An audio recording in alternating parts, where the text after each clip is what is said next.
je sais que parmi vous, certains ont aidé à soigner, recueillir, enterrer.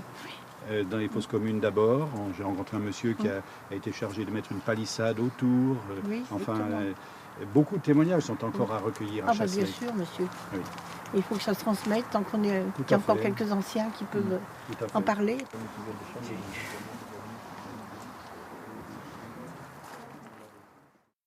De nos jours, les nouveaux moyens de communication s'accompagnent d'un regain de travaux de mémoire. De plus en plus d'artistes abordent le sujet. Ça fait maintenant plusieurs jours que nous combattons sur le champ de bataille de Chasselet, tout près de Lyon. Je me suis écarté du groupe car j'avais plus de munitions. Et c'est là que mes chefs ont déclaré l'abandon.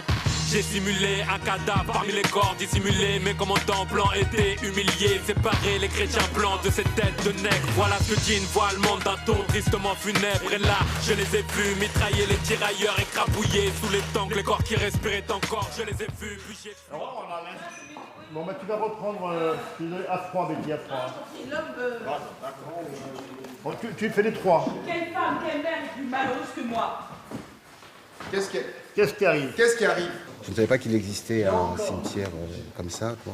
Et tout ça, ça m'a beaucoup touché, ça nous a tous beaucoup remué, surtout moi qui n'étais jamais venu, quoi. Les autres ont été déjà venus voir le tata.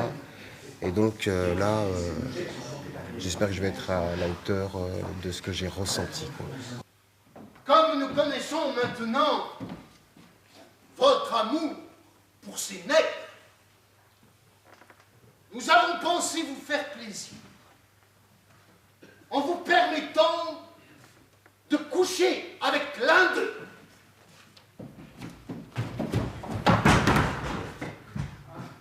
Jouer le refus à Chasselet, pour moi, c'est, je peux dire, un aboutissement, ou en tout cas une étape importante.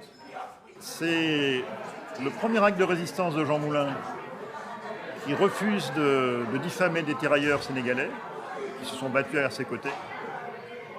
Et en parallèle, c'est l'histoire du tirailleur qui l'accompagne, le soir où il va se couper la gorge pour ne pas signer. Donc, l'histoire de ce tirailleur, l'histoire de son père, et donc en même temps parler de ce qui se passe en Afrique pendant la guerre et surtout après la guerre, à la fin de la période coloniale. Les Blancs, ils ont toujours des beaux discours, mais à la fin... Qu'est-ce qu'ils t'ont fait à toi? Qu'est-ce qu'ils m'ont fait à moi? Je suis allé à Timba pour recevoir la pension de mon père. Chaque jour, ils me disent que les papiers vont arriver. Les mois passent et la pension n'est toujours pas là. Ce sont des menteurs.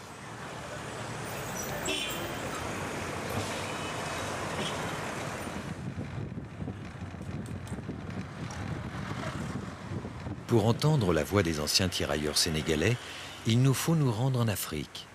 À l'Office national des anciens combattants de Dakar, nous retrouvons des vétérans de la campagne de France.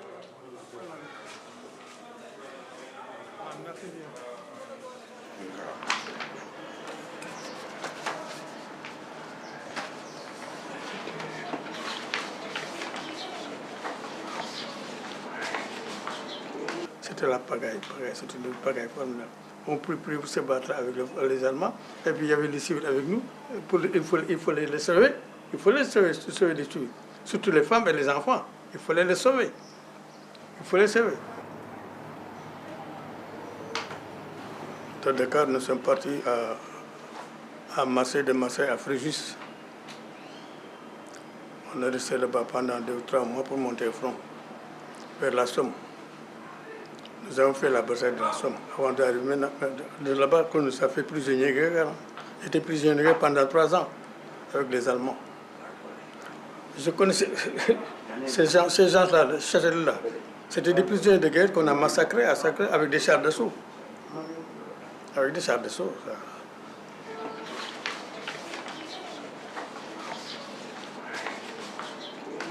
Avions libéré à la Corse 1943 et 1944, et qui serait la première victoire de France.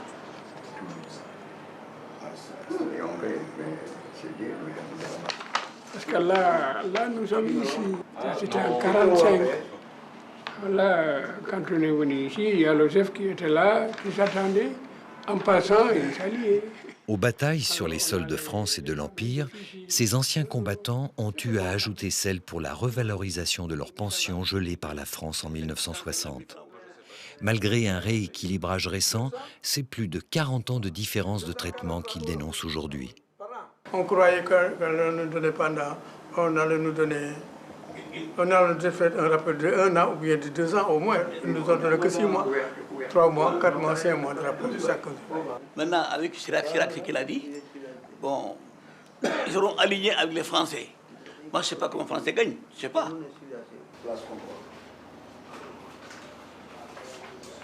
On a tout fait ici. Un ancien combattant qui a tout fait, noir, que ce soit ou blanc, ou jaune, ou vert, être parmi ceux qui ont libéré la France.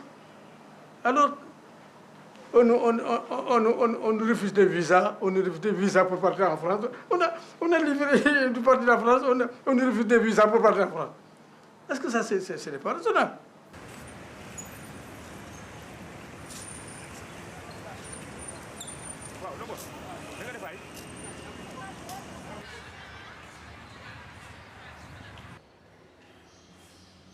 Les petits Africains n'ont plus à combattre sous les couleurs de l'Empire. Ici, on ajoute au manuel français quelques pages supplémentaires.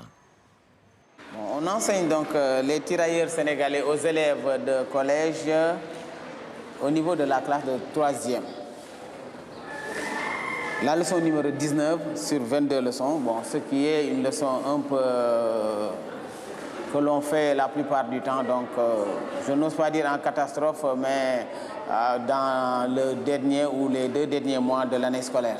Ou bien aussi en éducation civique, hein, maintenant que je m'en rappelle, en éducation civique lors de la 2e leçon, donc les étapes de la lutte pour l'indépendance du Sénégal. Donc là où on va voir carrément donc, que la participation des tirailleurs et surtout leur demande, après avoir participé à la guerre, va précipiter l'indépendance donc, des colonies françaises d'Afrique. Il faudrait qu'on leur donne leur valeur, leur position, parce que c'est surtout donc les tirailleurs qui ont permis, avec, disons, les intellectuels africains, hein, d'avoir l'indépendance.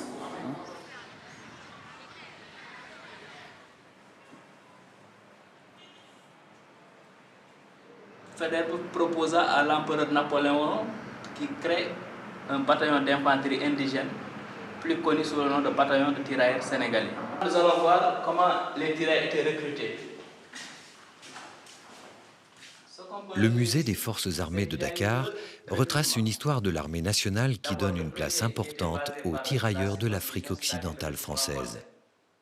Donc ce tableau qu'on a là devant nous représente... En visitant le musée des forces armées, on se rend compte qu'il y a un travail de mémoire qui est en train d'être fait. Parce qu'il y a beaucoup de choses dans le sens de rappeler l'histoire des tirailleurs. En Afrique, un autre massacre que celui de Chasselet retient l'attention des historiens. Fin novembre 1944, au camp de Tiaroy, près de Dakar, plusieurs dizaines de tirailleurs sénégalais ayant combattu en France enlevèrent un officier de la métropole pour réclamer le paiement de leur solde et la prime de sang.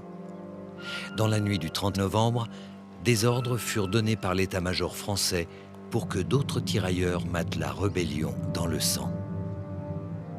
J'avoue que le président de la République actuelle, le président Abdoulaye Wade, a fait un choix significatif en août 2004, en se rendant pour la première fois au cimetière de Tiaroy. Ça, c'est un fait, j'allais dire, historique important pour le peuple sénégalais. Vous voyez? Parce que ce cimetière a toujours été ignoré par les autorités. Or, c'est pour la conscience nationale, c'est quand même un lieu de mémoire. Obtenue en 1960, l'indépendance n'amena pas de rupture des relations entre la France et le Sénégal. À la domination impériale est venu se substituer un rapport plus distant. Qu'on parle de coopération ou de néocolonialisme, la présence française au Sénégal reste importante. Par la suite aussi, on se rendra compte que c'est la France qui va rester, j'allais dire, l'élément principal de formation. des cadres de notre armée. Et aussi, n'oublions pas que la France a gardé, je ne dirais pas une mainmise, mais elle a gardé un dispositif extrêmement puissant dans une ville comme Dakar, au Sénégal. C'est aussi avec la France que le travail de mémoire est mené. La journée officielle du tirailleur, le 24 août, a été célébrée pour la première fois en 2004. Cette année-là, on commémorait les 60 ans du débarquement de Provence à Toulon. Face au port de Dakar, la statue de Dupont et d'Emba trône au centre de l'ancienne place de la gare, rebaptisée place du tirailleur. Avec tout le travail mené ces dernières années, les tirailleurs semblent obtenir la place de héros nationaux qu'on ne leur a pas donnée en France. Ces soldats de l'Empire prennent alors l'image de pionniers de l'indépendance sénégalaise. Je crois qu'il faut peut-être relativiser. En réalité, les tirailleurs ont été des instruments de la colonisation. Maintenant, la conscience s'est élevée progressivement au fur et à mesure que les événements se sont déroulés. Et au moment où nous parlons, on peut considérer que de façon générale, il y a une légère prise de conscience de la part des tirailleurs au moment où on accède à l'indépendance. Mais ça, c'est les faits. Vous allez dire, c'est la participation aux guerres et surtout la participation aux guerres coloniales.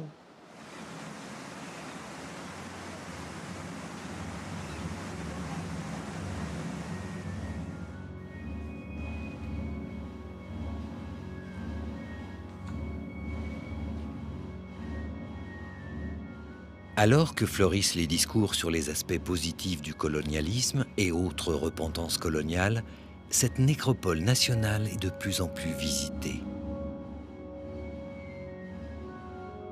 L'histoire du Tata nous enseigne qu'on ne raconte rien sans se raconter soi-même. Très loin en Afrique, des vétérans sont encore là pour nous rappeler qu'il ne faut pas confondre commémoration et reconnaissance. Les anciens chasselois le savent, car leur mémoire est celle d'une rencontre et non celle d'un abandon.